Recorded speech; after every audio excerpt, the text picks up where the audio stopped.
Good afternoon, everybody. Uneducated Economist here. So I've heard people say in the past that the government is just going to inflate the debt away.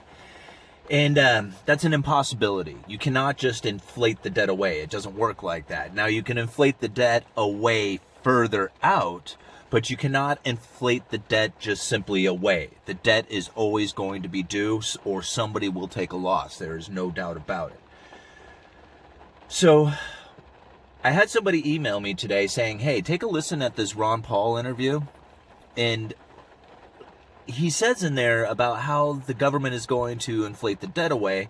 And he would like for me to explain how that is possible. Well, if you listen to Ron Paul throughout the entire thing, he does say that the government's going to try and inflate the debt away by inflation, by printing money, weakening currency, stuff like that. Now, that's their attempt. That's what they've been attempting to do for years. Like, the debt doesn't go away. It only gets bigger. It only becomes more burdensome. But the attempt to try and alleviate that burden makes the whole problem more burdensome. Okay? This is how, the mentality of, MMT and deficits don't matter and stuff like that, this is where I start to run into the problem. Because deficits do matter. It does come into play. A lot of people say, well, you can just print up the money and just get rid of the student loans. Well, you could.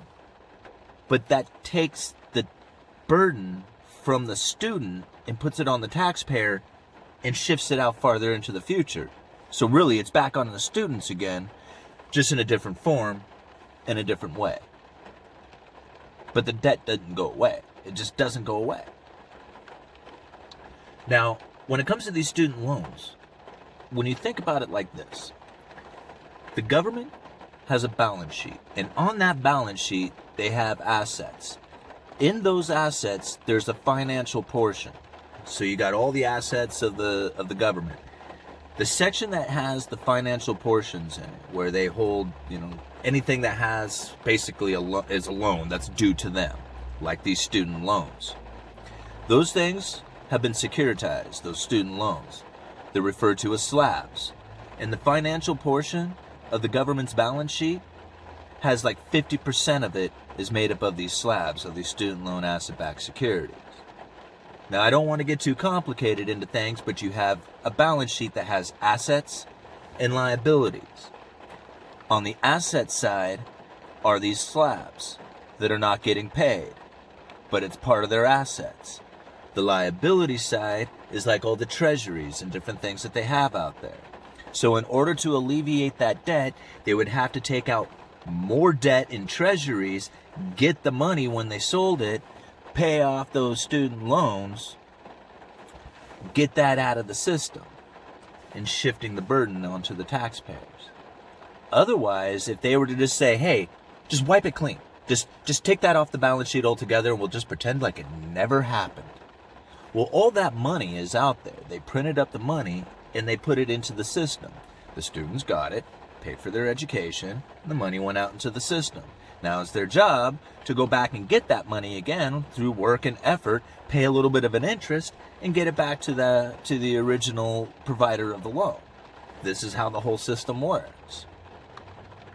But if you wipe that all clean, the money is still out there. You see what's happened there? All of a sudden, you got this liability that's still sitting out there, that's sitting on the government's balance sheet. But you don't have the asset to go with it any longer. What do you think would happen to the government's credit rating if they were to continue on with this? You see what happens there? Deficits do matter. You can't just inflate the debt away. The burden goes somewhere. It doesn't just disappear. And so when you go and think about, when it comes to government stimulus, when they're going to go into over $1 trillion of stimulus, people say, well, this is going to be great. It's going to help get the economy going. Well, there's a burden that's to pay from that. And it's further out down the road. See, the only way to solve the problem is like what Ron Paul says in that interview. And that is, you have to have production and you have to have savings. And when you have production and savings, then you have the opportunity for entrepreneurs to step in. Because if you have these low interest rate, free-flowing loans out to anybody, you have zombie corporations who are then taking the, what should I say, the better part of the economy and misappropriating it. Okay? This is the problem, because what they are doing is they are just borrowing to survive. And if you ever known anybody like that, it eventually crashes and burns. Where sometimes, somewhere in the future, getting a loan is not possible. If it is, it's extremely expensive. Or you have to take out so much in loans that it doesn't even cover the amount that you already owe. That's when savings and production is a must. You have to do it. You have to say, okay, I can't spend any more. I have to suffer with less. I cannot, do the things that I've done in the past as far as just being able to spend money. I have to work ever harder, suffer ever more, and I have to do that for years and years and years. And then one day, the debt's over, or the debt is then manageable, where all of a sudden your production is profitable. You can't inflate the debt away. You can't. You can only push it out farther down the road. It's the inevitable can kicking. Once you get to it again, you have to kick it down the road and get creative on how you do it. And that's what the Fed's job is. And someday they won't be able to do it right. And you can already see, think about all the money they tried to push into the system that doesn't even get us through an entire year. Think about it. It's like, when did it all start? March, April? And all this money printing hasn't even got us to a year. And they're ready to fire off more.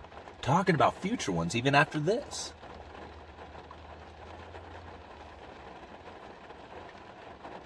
That's when I think, what is it that you have to be in? See, you can keep playing into it. You can go into the stock market and watch it run up. But how long do you think that's going to last? Now I know markets can stay irrational longer than we can stay solvent.